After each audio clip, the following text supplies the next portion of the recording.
ಅಪ್ಪ ಹೇಳಿದ್ರು ಅಂತ ಶ್ರೇಯಾನ್ ಮದ್ವೆ ಮಾಡ್ಕೊಳ್ಳೋ ಹುಡ್ಗನ ನೋಡೋದಕ್ಕೆ ಅಂತ ಹೊರಗ್ ಹೋದ್ನಾ? ಆಯ್ತಲ್ಲ, ಆ ಹುಡ್ಗನ್ ನೋಡ್ಬೇಕು ಅಂತಿದ್ಯಲ್ಲ, ಈ ಖುಷಿನಾ ನಿಂಗೆ? ಮನೆ ಆಚೆ ರೋಡ್ ಮಧ್ಯಕ್ ಹೋಗಿ ಅವ್ರು ಎಲ್ಲಿದ್ದಾರೆ ಅಂತ ನೋಡಿದ್ರೆ ಅವ್ರು ಇರ್ಲಿಲ್ಲ. ಆದ್ರೆ ಫೋಟೋದವ್ರು ನಾನಿರೋ ಕಡೆ ಬಂದು ತಕ್ಷಣ ಅಲ್ಲಿಂದ ಹೊರಟ್ಬಿಟ್ರೆ ವಾತಾವರಣ ಹೇಗಿರುತ್ತೋ ಹಾಗಿತ್ತು ಕಣು ಮಾರುತಿ. ಹಾಗಾದ್ರೆ ಮಳೆ ಬರುತ್ತಾ ನಾಳೆ? ನನ್ಗೇನ್ ಗೊತ್ತು? ವಾತಾವರಣ ಅಂದ್ಯಲ್ಲ, ಅದಕ್ಕೆ ಕೇಳ್ದೆ. ಅವಾಗ ಹಾಗನ್ನಿಸ್ತು ಅಂತ ಹೇಳ್ದೆ ಅಷ್ಟೇ.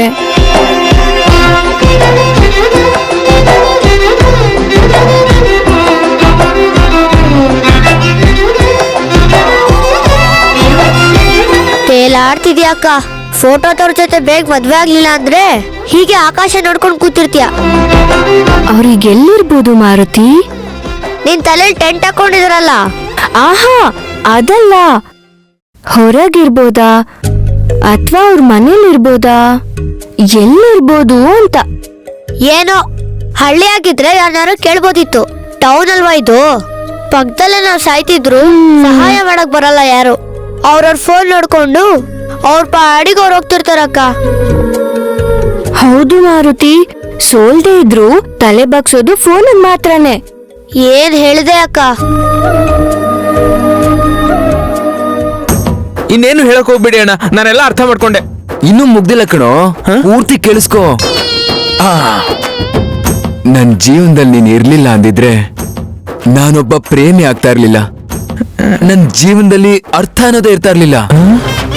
ನಾವಿಬ್ರು ಜೊತೆಯಾಗಿ 7 ಹೆಜ್ಜೆ ಇಡ್ಲಿಲ್ಲ ಅಂದ್ರೆ ನಾನು ಹುಟ್ಟಿದ್ದೆ ವ್ಯರ್ಥ ಆಗೋಗುತ್ತೆ. ನಿನ್ ಉಸಿರು ನನಗ್ ಜೊತೆ ಆಗದೆ ಹೋದ್ರೆ ನಾನ್ ಕವಿ ಅಲ್ಲ, ಕಲ್ಪನೆ ಮಾಡ್ಕೊಂಡ್ ಬರ್ತಿದ್ದೀನಿ. ಗೊತ್ತು ಅಣ್ಣ. ಆ ದೇವ್ರಿಗೆ ನನ್ ಮೇಲೆ ಏನ್ ಸಿಟ್ಟೋ ಏನೋ, ಕೊರೋನಾ ಕೊಟ್ಟು ಕರ್ಕೊಂಡ್ಬಿಡ್ಬೇಕಿತ್ತು. ಅದೆಷ್ಟೊತ್ತು ಅಂತ ನೆನ್ಸ್ಕೋತ್ಯಾ? ಸಾಕ್ ಬಿಡು. ಇನ್ನೊಂದು ವಿಷಯ, ಇವತ್ತಿಗೆ ಇದೇ ಕೊನೆದು ಮಾರುತಿ. ಸರಿ ಹೇಳು. ಈ ಜನ್ಮದಲ್ಲಿ ಮಾತ್ರ ಅಲ್ಲ, 100 ಜನ್ಮಕ್ಕೂ ಅವ್ರ ಜೊತೆನಲ್ಲೇ ಇರ್ಬೇಕು ಅನ್ನಿಸ್ತಿದೆ ಕಣೋ.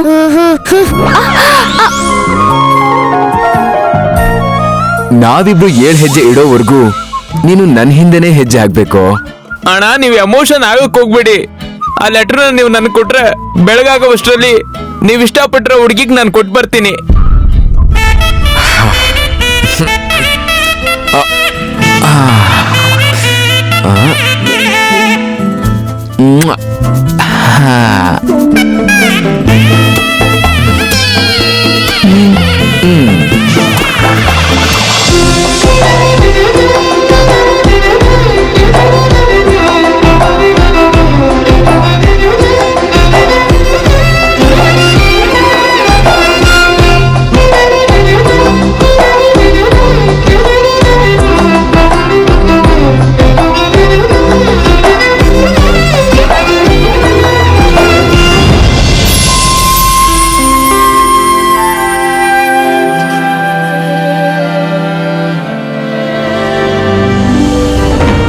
ಶ್ರೇಯಾ, ಕಲ್ಚರಲ್ ಪ್ರೋಗ್ರಾಮ್ ಅಲ್ಲಿ ಪಾರ್ಟಿಸಿಪೇಟ್ ಮಾಡಕ್ಕೆ ಯಾಕೆ ಹೆಸರು ಕೊಡ್ಲಿಲ್ಲ? ಹೆಸರು ನೋಡಿದ್ಯಾ? ಅಭಿನಯ ಶಾಕುಂತಲ ನೃತ್ಯ ನಾಟಕ ಅಂತ. ಇಂಥದಕ್ಕೆಲ್ಲ ನನ್ನ ಹೆಸರು ಕೊಡ್ಬೇಕಾ? ಬನ್ನಿ ಬನ್ನಿ.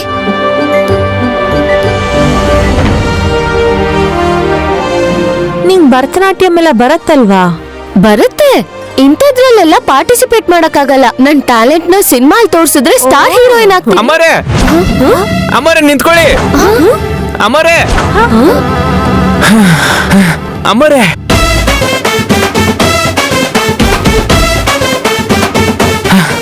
ಅಮರೇ, ಅಮರೇ, ಅಮರೇ, ಅಮರೇ.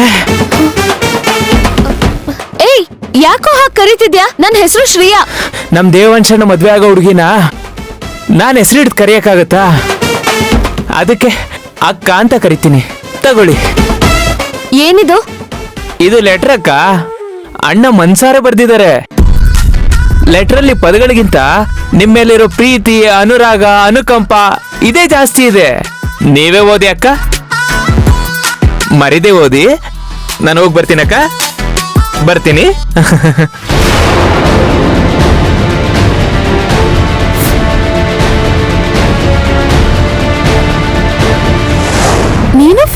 ಹೀರೋಯಿನ್ ಆಗ್ತೀಯಾ? ಫಿಲಂ ಇಂಡಸ್ಟ್ರಿನೇ ನನ್ ಪ್ಯಾಷನ್ ಅಂತಿದ್ಯಲ್ಲೇ, ಈಗ ಮದ್ವೆ ಆಗ್ತಿರೋ ವಿಷಯ ಮುಚ್ಚಿಟ್ಟಿದ್ಯಲ್ಲ? ಸುಳ್ಳು ಯಾಕೆ ಹೇಳ್ಬೇಕು? ಫಿಲ್ಮ್ ಮಾಡ್ಲಿಂಗ್ ಅಂತ ನಡೀರೆ ಹೋಗೋಣ.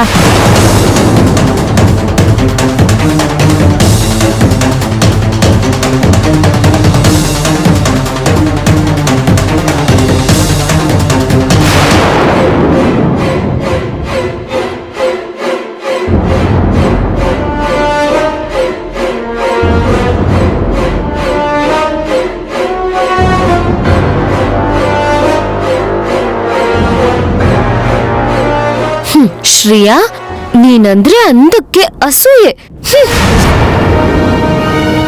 ಅದಕ್ಕೆ ನಿನ್ನ ನೋಡ್ಬೇಕು ಅನ್ಕೊಂಡು ಪ್ರತಿ ಸಾರಿ ಏನೋ ಒಂದ್ ಆಗ್ತಿತ್ತು. ಶ್ರೀರಾಮನವಮಿ ಹಬ್ಬದ ದಿನ ನಿನ್ನ ಮನಸ್ಫೂರ್ತಿಯಾಗಿ ನೋಡ್ದೆ. ಹಾ, ಲಂಗ ದಾವಣಿಯಲ್ಲಿ ಎಷ್ಟು ಚೆನ್ನಾಗ್ ಕಾಣಿಸ್ತೀಯ ಗೊತ್ತಾ? ನಿನ್ ಬಗ್ಗೆ ಯೋಚಿಸ್ತಿದ್ದಾಗ ನನಗ ಅರ್ಥ ಆಯ್ತು ನಾನ್ ನಿನ್ನ ಪ್ರೀತಿಸ್ತಿದ್ದೀನಿ ಅಂತ. ಅದಕ್ಕೆ ನಮ್ಮ ಅಜ್ಜಿಗ್ ಹೇಳಿ ನಿಮ್ ಮನೇಲಿ ಮಾತಾಡಕ್ ಹೇಳ್ದೆ. ನೀನ್ ನನ್ ಜೀವನದಲ್ಲಿ ಇರ್ಲಿಲ್ಲ ಅಂದಿದ್ರೆ ನಾನೊಬ್ಬ ಪ್ರೇಮಿ ಆಗ್ತಿರ್ಲಿಲ್ಲ. ನಿನ್ ಜೊತೆ 7 ಹೆಜ್ಜೆ ಇಡ್ಲಿಲ್ಲ ಅಂದ್ರೆ ನನ್ ಜೀವನನೇ ವ್ಯರ್ಥ ಆಗತ್ತೆ. ನಿನ್ ಉಸಿರು ನನ್ ಜೊತೆ ಆಗದೆ ಹೋದ್ರೆ ನನ್ ಜೀವನದಲ್ಲಿ ಅರ್ಥ ಅನ್ನೋದೇ ಇರ್ತಾ ಇರ್ಲಿಲ್ಲ. ಕವಿ ಎಲ್ಲ ಕಲ್ಪನೆ ಮಾಡ್ಕೊಂಡ್ ಬರ್ದೆ. ಇನ್ನೂ ನಿನ್ ಜೊತೆ ತುಂಬಾ ಮಾತಾಡೋದಿದೆ. 4 ಗಂಟೆಗೆ ರಾಮನ್ ದೇವಸ್ಥಾನದ ಹತ್ರ ಬಾ, ನಿನ್ಗೋಸ್ಕರ ಕಾಯ್ತಿರ್ತೀನಿ. ಪ್ರೀತಿಯಿಂದ ದೇವಾಂಶ್. ಇವನು ಮತ್ತೆ ಇವನ್ ಹುಚ್ಚ ಪ್ರೀತಿ.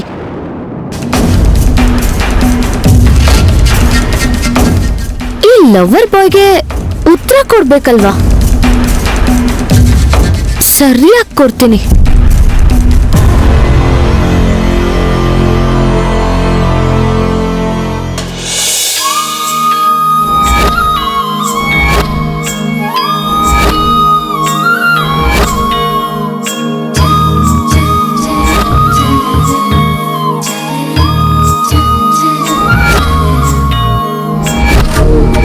ನಾನ್ ಕೊಟ್ಟಿರೋ ಲೆಟರ್ನ ನೀನು ಓದಿ ಲವ್ವಾ ಅಂತ ನಾಚ್ಕೊಂಡು ಒಬ್ಳೆ ನಗ್ತಾ ಇರಬಹುದು. ಏನ್ ಮಾಡ್ಲಿ, ನನ್ಗನ್ಸಿದ್ನ ನಾನು ಬರ್ದಿದ್ದೀನಿ. ಯಾಕಂದ್ರೆ ನನಗ್ ನೀನಷ್ಟೇ ಅಲ್ಲ, ಪ್ರೀತಿ ಪರಿಚಯ ಆಗಿದ್ದು ಕೂಡ ನಿನ್ನ ನೋಡಿದ್ಮೇಲೆನೆ. ಬರ್ದಿರೋ ಪದಗಳಲ್ಲಿ ತಪ್ಪಿರಬಹುದು, ಆದ್ರೆ ನನ್ನ ಮನ್ಸು ಯಾವಾಗ್ಲೂ ನಿನ್ ಜಪನೆ ಮಾಡ್ತಾ ಇರುತ್ತೆ. ಸಂಜೆ ನೀನ್ ಸಿಕ್ಕಾಗ ನನ್ನ ಫೀಲಿಂಗ್ಸ್ ಎಲ್ಲ ನಿನ್ ಹತ್ರ ಶೇರ್ ಮಾಡ್ಕೋತೀನಿ, ಸರಿನಾ? ಅಣ್ಣ ಅಣ್ಣ, ರಂಗ, ಹುಷಾರಾಗಿದ್ಯಾ ತಾನೆ? ಯಾರಾದ್ರೂ ಹೊಡೆದ್ರಾ? ಸುಮ್ನಿರಿ ಅಣ್ಣ. ವುಮೆನ್ಸ್ ಕಾಲೇಜ್ಗೆ ಹೋಗಿದ್ಯಲ್ಲ, ಅಟ್ಟ ಆಡ್ಸ್ಕೊಂಡು ಹೊಡೆದ್ರೇನೋ ಅಂತ. ಆ ಲೆಟರ್ನ ನಾನು ಬೇರೆಯವ್ರು ಕೊಟ್ಟಿದ್ರೆ ಹೊಡಿತಿದ್ರೇನು ಅಣ್ಣ? ಶ್ರೀ ಹಾಕಂಗ್ ಕೊಟ್ರೆ ನನ್ಗ್ಯಾರು ಹೊಡಿತಾರೆ ಹೇಳಿ? ಇಸ್ಕೊಂಡ್ಲ? ಹೇಗೆ? ಕೈಯಲ್ಲಿ. ಏಯ್, ಪ್ರೀತಿಯಿಂದನಾ, ನಾಚಿಕೆಯಿಂದನಾ, ಕೋಪದಿಂದನಾ, ನಗ್ತಾನ?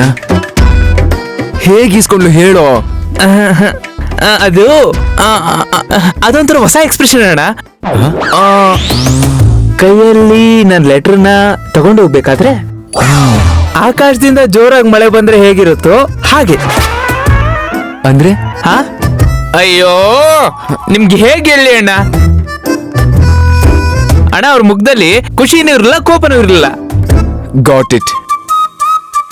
ನನ್ ಪ್ರೇಮ ಪತ್ರನ ಅವಳು ಖುಷಿಯಿಂದ ಇಸ್ಕೊಳಕ್ಕೆ ಅಕ್ಕಪಕ್ಕ ಇರೋ ಫ್ರೆಂಡ್ಸ್, ಕಾಲೇಜ್ ಅವ್ರು ಇರ್ತಾರಲ್ವಾ, ಆಡ್ಕೋಬಹುದು ಅಂತ ಸ್ವಲ್ಪ ಮುಜುಗರ ಆಗಿರುತ್ತೆ. ಆದ್ರೂ ಇಸ್ಕೊಂಡಿದ್ದಾರೆ ಅಂದ್ರೆ ಅವ್ರು ಖುಷಿಯಾಗಿದೆ ಅಂತ ತಾನೇ ಅರ್ಥ.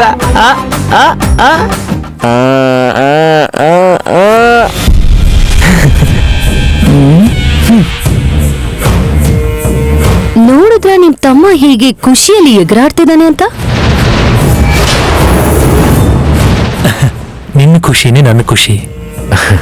Thank you bro. ದೇವಾಂಶ್, ಎಷ್ಟೇ ಸಂತೋಷ ಆದ್ರೂ ಕೂಡ ನಿಮ್ಮಣ್ಣ ಕೂತೇ ಇರ್ಬೇಕು. I PT him. ಮುಂದಿನ ಜನ್ಮದಲ್ಲಾದ್ರೂ ನನ್ ಗಂಡ ಪಕ್ಷಿಯಾಗಿ ಹುಟ್ಟಿದ್ರೆ ಚೆನ್ನಾಗಿರುತ್ತೆ ಅಂತ ಅನ್ಕೋತೀನಿ. ಆದ್ರೆ ಅದ್ಗೆ ಎಗ್ರೋದ್ ಬೇರೆ, ಎಗ್ರಿ ಬೀಳೋದ್ ಬೇರೆ, ಎಗ್ರಿ ಬೀಳೋದು ಅದು ಬೇರೆ ವಿಚಾರ. ಮನುಷ್ಯಂಗೆ ಸ್ವೇಚ್ಛೆ ಅನ್ನೋದು ಸಿಕ್ಬಿಟ್ರೆ ಇಷ್ಟ ಬಂದಾಗ ನಡ್ಕೋತಾನೆ. ಅದನ್ನ ಬಳಸ್ಕೊಳ್ಳೋದು ಗೊತ್ತಾದ್ರೆ ಒಳ್ಳೆ ರೀತಿ ನಡ್ಕೋತಾನೆ. ಸೇಮ್ ನಮ್ಮ ಅಣ್ಣನ ತರ. ಅಂದ್ರೆ ನನಗೊಳ್ಳೆ ಮನ್ಸು ಇಲ್ಲ ಅನ್ನೋದಾ ನಿನ್ ಉದ್ದೇಶ? ಕೆಲವನ್ನ ಹೇಳಕ್ಕಾಗಲ್ಲ, ಅದನ್ನ ನೀನು ಕೂಡ ಕೇಳಬಾರ್ದು. ಆದ್ರೆ ನಾನ್ ಹೇಳ್ತೀನಿ. ಲೆಟರ್ ಬರ್ದು ರಂಗನ್ ಕೊಟ್ಟೆ, ರಂಗ ತಗೊಂಡೋಗಿ ಶ್ರೀಯಾ ಕೊಟ್ಟ, ಶ್ರೀಯಾ ಅದನ್ನ ಈಸ್ಕೊಂಡ್ಲು. ಅವಳಿಗೂ ನನ್ ಕಂಡ್ರೆ ಇಷ್ಟ ಅಂತ ಹ್ಯಾಪಿಯಾಗಿ ಫೀಲ್ ಆದೆ. That's all. ಅಮ್ಮವ್ರೆ, ಏನಾದ್ರು ತಗೊಂಬರ್ಲಾ? ಬಿಸಿ ಬಿಸಿ ಕೆಂಡಾನ ನಿನ್ ಕೈಯಲ್ಲಿ ತಗೊಂಬ ನೋಡೋಣ. ನನಗೆ ಬೇಕಿತ್ತು ಇದು. ಯಾಕೆ ಹಾಗೆ ಮಾತಾಡ್ತೀಯಾ? ಮದ್ವೆಗ್ ಮುಂಚೆ ಪ್ರೇಮಾಯಣ, ನಮ್ ಲವ್ ಸ್ಟೋರಿ ನೆನಪಾಗಿ ನನಗ್ ಸಿಟ್ಟು ಬರ್ತಿದೆ.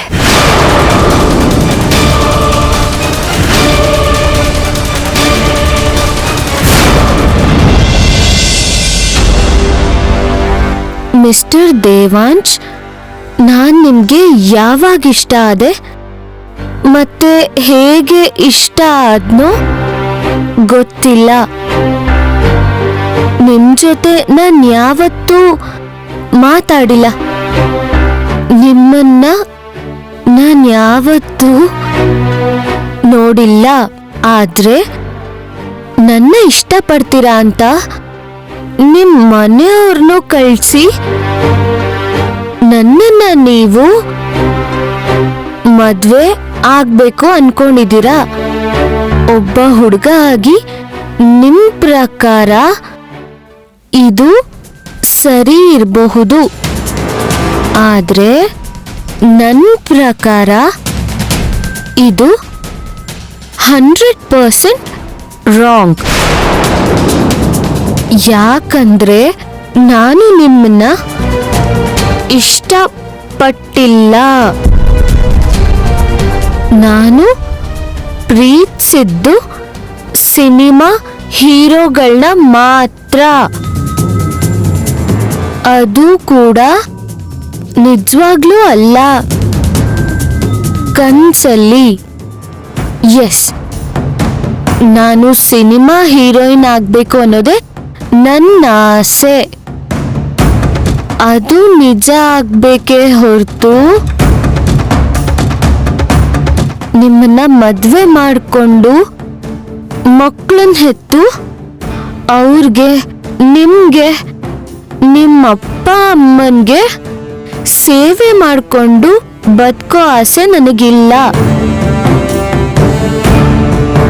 ನಾನು ನಮ್ಮಪ್ಪಂಗೆ ಗೊತ್ತಿಲ್ಲದೆ ನನ್ನ ಕನ್ಸನ್ನ ನನ್ಸ್ ಮಾಡ್ಕೋಬೇಕು ಅಂತ ಅನ್ಕೊಂಡಿರೋ ಈ ನನ್ನ ಪ್ರಯತ್ನನ ಮದ್ವೆ ಗಂಟ್ ಹಾಕಿ ದಯವಿಟ್ಟು ಹಾಳ್ ಮಾಡಬೇಡಿ.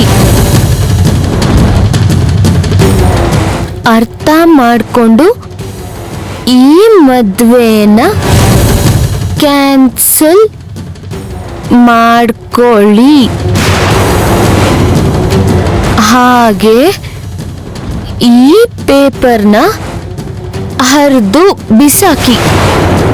ಇಂತಿ ನಿಮ್ಮ future super star Shriya. Shriya, ಓದ್ಕೋತಿದ್ಯಾ? ಪರೀಕ್ಷೆ ಯಾವತ್ತಿಂದ? ಆಲ್ರೆಡಿ ಅಗ್ನಿ ಪರೀಕ್ಷೆ ನಡೀತಿದ್ಯಲ್ಲ. ಕಾಫಿ ತಂದು ಒಳ್ಳೆ ಕೆಲ್ಸ ಮಾಡ್ದೆ, ತಲೆ ನೋವ್ತಾ ಇತ್ತು.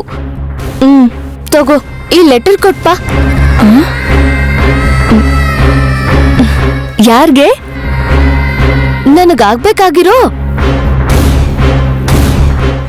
ಅದೇ ನನ್ನ ಇಷ್ಟಪಟ್ಟಿದ್ದಾನಲ್ಲ ದೇವಾಂಶ್, ಅವನ್ಗೆ. ಮದ್ವೆ ಆಗ್ತಿರೋ ಹುಡ್ಗನ್ನ ಹಾಗೆಲ್ಲ ಹೆಸರಿಡ್ದು ಕರಿಬಾರ್ದು ಶ್ರೀಯಾ. ಅಮ್ಮ ತಾಯಿ ಸ್ವಲ್ಪ ಸುಮ್ಮನೆ ಇರ್ತೀಯಾ? ಹೋಗಿ ಕೊಟ್ಪ.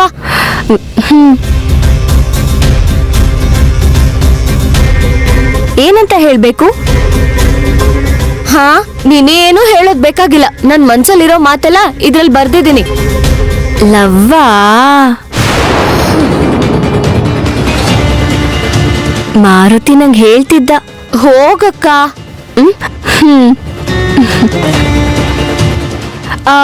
ಎಲ್ ಸಿಗ್ತಾರೆ? ಕೇಳ್ಬೇಕು ತಾನೇ. ಏನಕ್ಕ ಬುದ್ಧಿನೇ ಇಲ್ಲ ನಿನಗೆ? ರಾಮನ್ ದೇವಸ್ಥಾನದ ಹತ್ರ ನನ್ಗೋಸ್ಕರ ಕಾಯ್ತಿರ್ತೀನಿ ಅಂದ. ಟೈಮ್ ಆಗ್ತಿದೆ, ಹೋಗು. ನಿಂತ್ಕೋ ನಿಂತ್ಕೋ. ಈ ಸಲ ನೀನು ತಡೆದಿದ್ದು. ಸರಿ, ಅದ್ರಲ್ಲಿ ಏನ್ ಬರ್ದಿದೆ ಅಂತ ನೋಡೋದಾಗ್ಲಿ ಯಾರನ್ನಾದ್ರೂ ಕೇಳೋದಾಗ್ಲಿ ಮಾಡಲ್ಲ ತಾನೆ? ಶ್ರೀಯಾ, ಒಬ್ರು ಪತ್ರನ ಇನ್ನೊಬ್ರು ಯಾವತ್ತೂ ಓದ್ಬಾರ್ದು. ನಿನ್ನ ಮದ್ವೆ ಆಗ್ತಿರೋ ಹುಡ್ಗನ್ ಫೋಟೋ ಕೂಡ ನಾನ್ ನೋಡೇ ಇಲ್ಲ ಗೊತ್ತಾ? ಈಗ ನೀನು ಕೆಲ್ಸ ಹೇಳ್ತಿದ್ಯಾ ಅಂತ ಅನ್ಕೋತಾನೆ ಇಲ್ಲ. ಅವ್ರನ್ನ ನೋಡೋ ಅವಕಾಶ ಸಿಕ್ಕಿದೆ ಅಂತ ಅನ್ಕೋತೀನಿ. ಹೋಗ್ ಬರ್ತೀನಿ.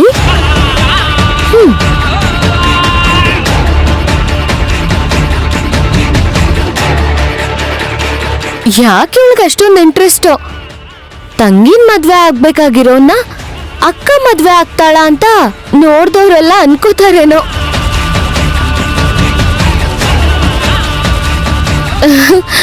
ಪಾಪ ವೈದೇಹಿ.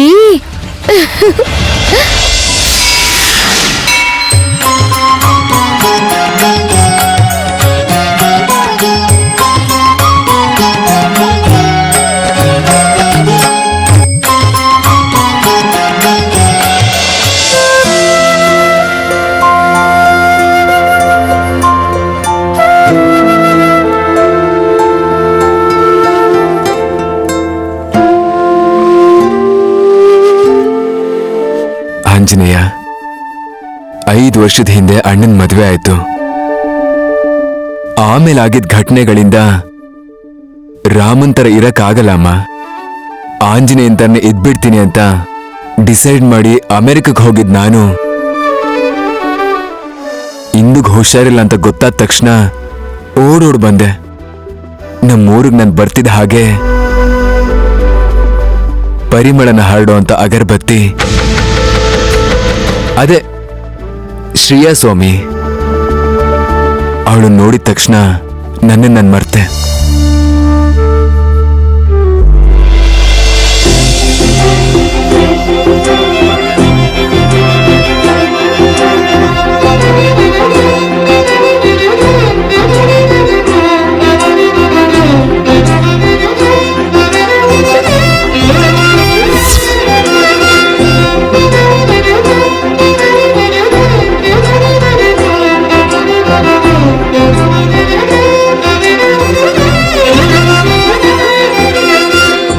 ದೇವಾಂಶ್ ಅವರು ಬಂದಿರ್ತಾರೆ ಅನ್ಸುತ್ತೆ.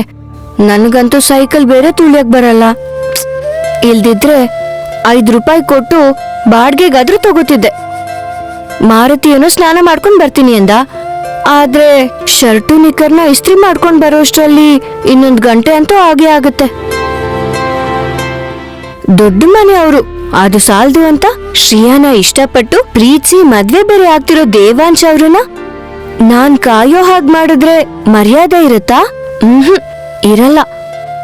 ರಾಮ, ನಾನೀಗ ಬೇಗ ಬೇಗ ನಡೆದ್ರು ಕೂಡ ನನ್ಗೆ ಸುಸ್ತಾಗ್ದಿರೋ ಹಾಗೆ ನೋಡ್ಕೋ ಸ್ವಾಮಿ. ನಾನ್ ನಿನ್ ಭಕ್ತೆ ಅಲ್ವಾ? ನಿನ್ ದೇವಸ್ಥಾನದ ಹತ್ರನೇ ಇದ್ದೀನಿ.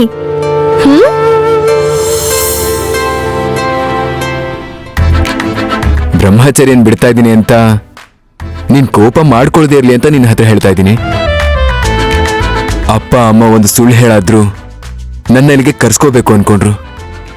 ಅವ್ರ ಉದ್ದೇಶ ನನ್ನ ಮದ್ವೆ ಮಾಡಿಸೋದಾಗಿತ್ತು. ಕಾನ್ಸೆಪ್ಟ್ ಅದೇ ಆಗಿರ್ಬೇಕಾದ್ರೆ ನಾನ್ ಪ್ರೇಮ ಕಥೆ ಬರೆಯೋದ್ರಲ್ಲಿ ತಪ್ಪೇನಿಲ್ಲ ಅಲ್ವಾ ಸ್ವಾಮಿ? ಕಥಾನಾಯಕಿ ಶ್ರೀಯಾ ಅಂದ್ರೆ ಸೀತೆ. ಆ ಹೆಸರು ಕೇಳಿದ್ರೆ ಸಾಕು, ಗಾಂಭೀರ್ಯದಿಂದಿರೋನು ಚಿಕ್ಕ ಹುಡುಗನ್ ತರ ಆಡ್ತೀಯ ಅಂತ ನನಗೆ ಗೊತ್ತು.